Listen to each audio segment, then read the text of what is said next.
everybody, and welcome to Autumn Leigh at Home. I'm Autumn Leigh, and today I thought it would be fun as we bring in the Christmas season to do some DIY Christmas ornaments with the kids. We have a bunch of different ideas, and all we did was use things from around the house to make the ornaments. And I started with the salt dough baked ornaments. These turn out looking very similar to sugar cookies and are made very similar to sugar cookies.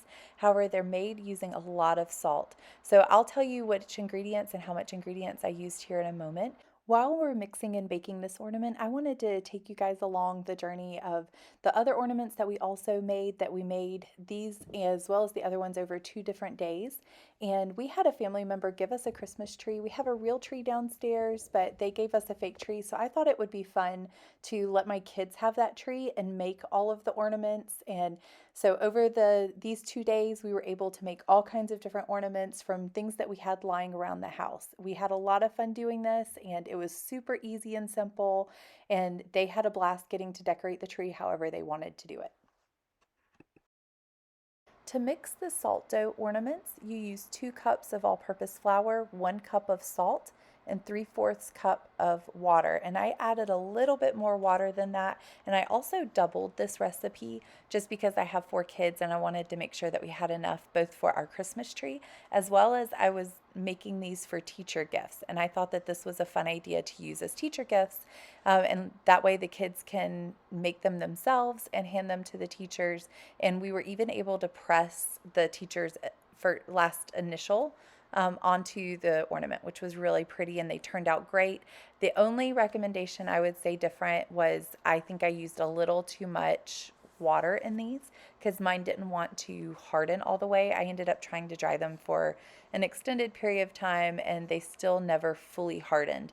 I still think they turned out great. We are still going to use them as the teacher gifts just because they were handmade by my kids and they want to be able to give them to them since they made them.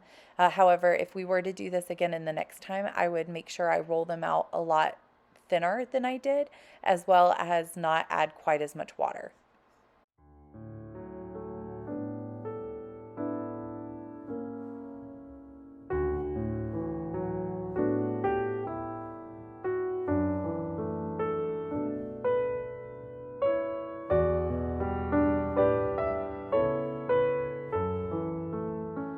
The salt dough ornaments were made one night, and all of the other decorations were made another night. And we made popcorn, we strung popcorn as well as noodles and had so much fun. And again, you'll see glimpses throughout the ornament making process of the salt dough ornaments.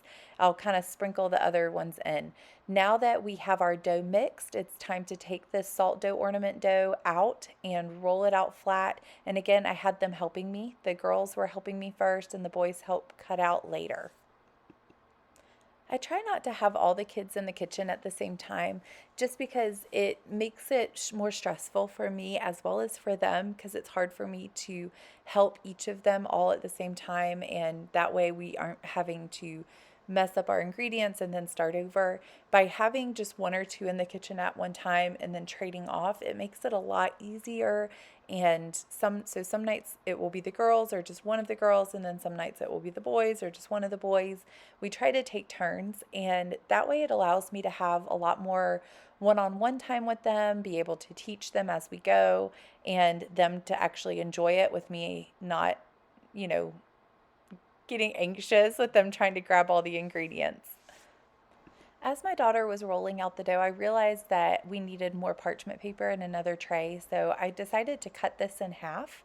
And that way, it actually worked out better this way because I could let the two young girls work on one dough tray, and then my older boys could work on the other dough tray and work at their own speed, which worked out really well and was able to help me manage them a little bit better. So this time around, I'm letting Caroline roll it out, and then the next roller, I'm going to let Lucy try.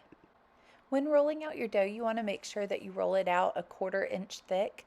I think I rolled mine out a little thicker than that because, again, I was letting the girls help me, and I think I was thinking that they would be more sturdy if I didn't roll them out super thin. However, in hindsight, now I kind of wish I had done it a little bit thinner than I did.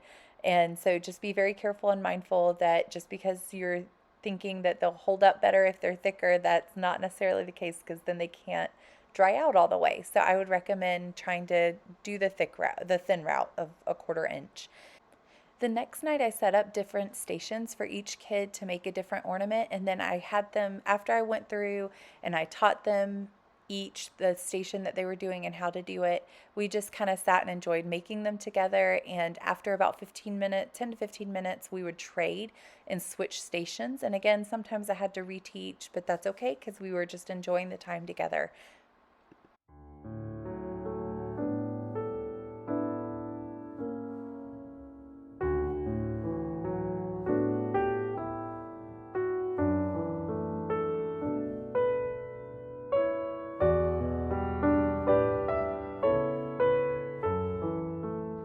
Now that our dough is rolled out for our salt dough ornaments, I went ahead and preheated the oven to 200 degrees.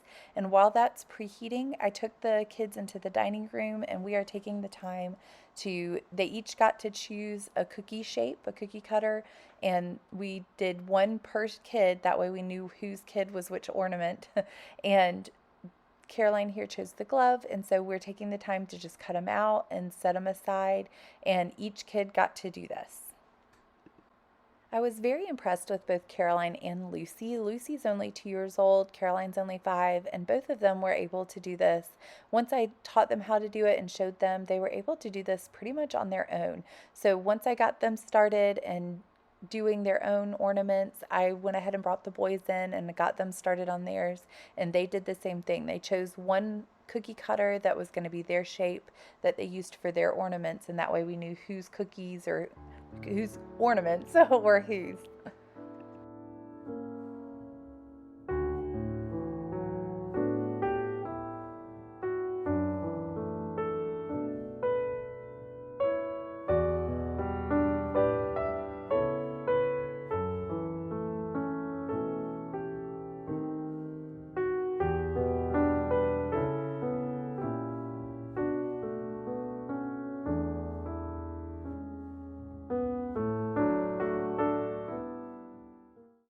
If you're like us and found yourself in need of ornaments, this was such a fun solution. We could have easily gone out and bought matching ornaments. However, this, because it was in the playroom, I thought it would be so much fun for the kids to get to just have fun doing this and making their own and decorating it themselves. And to be honest, I found this to be such a fun solution that we ended up all getting to spend this time together doing it. Now, it was not a perfect night. We did have a couple of meltdowns. However, that's kind of typical for our family in general.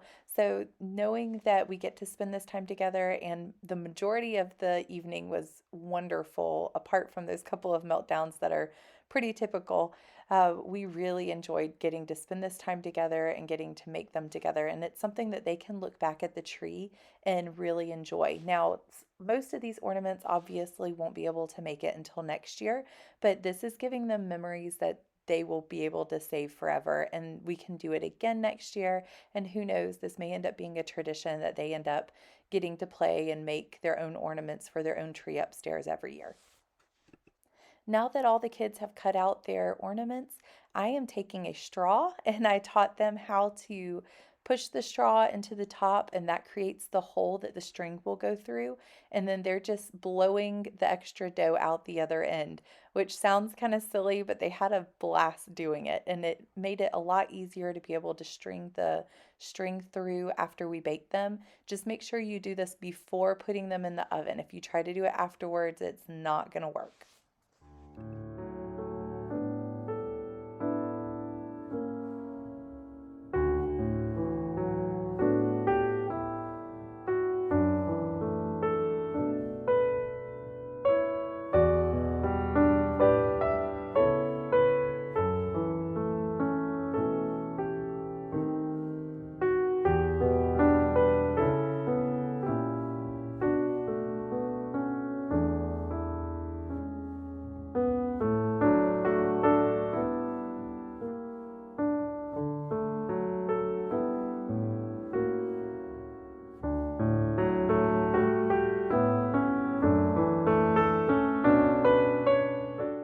Once we got all of the holes pressed or punched through the ornaments, we were able to find these magnets that we use for the alphabet for my kids. And the W we were able to use because it didn't matter which way you turned it, it pressed the same way. I realized after I picked out the other letters that if we tried to press them into the ornaments, they would actually end up being backwards.